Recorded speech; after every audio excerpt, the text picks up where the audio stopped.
Hello, good evening students. Today is transcription number back of 102 on the speed of 100 words per minute.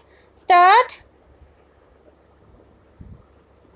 Another thing that is to be welcomed is that he is going to provide more accommodation and more seats to the second class passengers by gradually withdrawing the first class AC coaches and the first class coaches.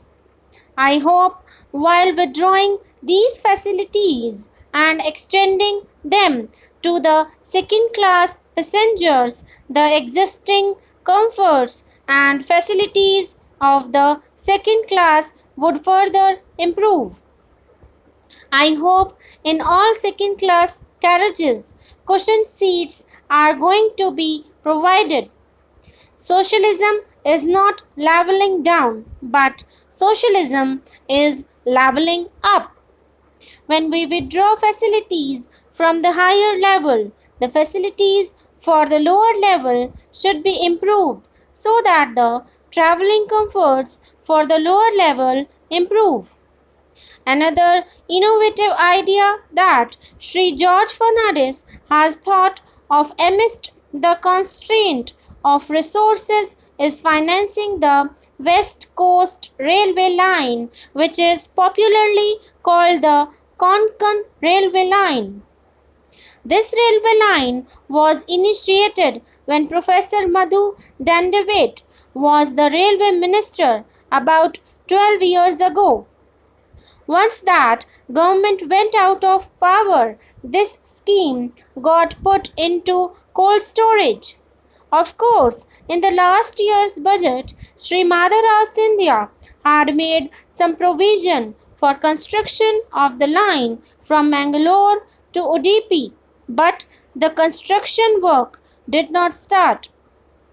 Now, Sri George Fernandez has come out with a novel idea of associating the states which are going to benefit out of it, namely Maharashtra, Goa, and Karnataka, by raising certain contributions from these three states, by raising certain contributions from the public and certain contributions from the railways as well as from the general exchequer. If this scheme had not been thought of and if this had not been taken up in the normal course and under the normal procedure, this railway construction would have taken 15 years to complete. Now that a new method of financing this project has been initiated, the railway minister has promised that construction of this railway line is going to be completed within 5 years. I wish that this scheme succeeds, not that it succeeds for the sake of the Konkan Railway, but this would open up a new era for taking up other essential constructions where those projects could not be taken up because of shortage of funds. I hope the railway minister, who is a person of many ideas, many innovative ideas, would also think in terms of, if possible, self-financing schemes. Every year costs go up. Any project that is done today is cheaper than it would be tomorrow.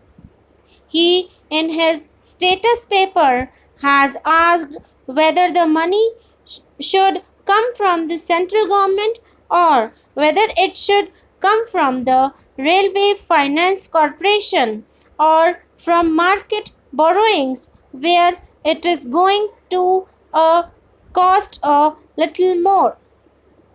In any case, I personally feel that these projects, important projects, should not lag behind on the ground of funds not coming from the central government or state governments. Even if it is costly, the money should be borrowed from the Railway Finance Corporation.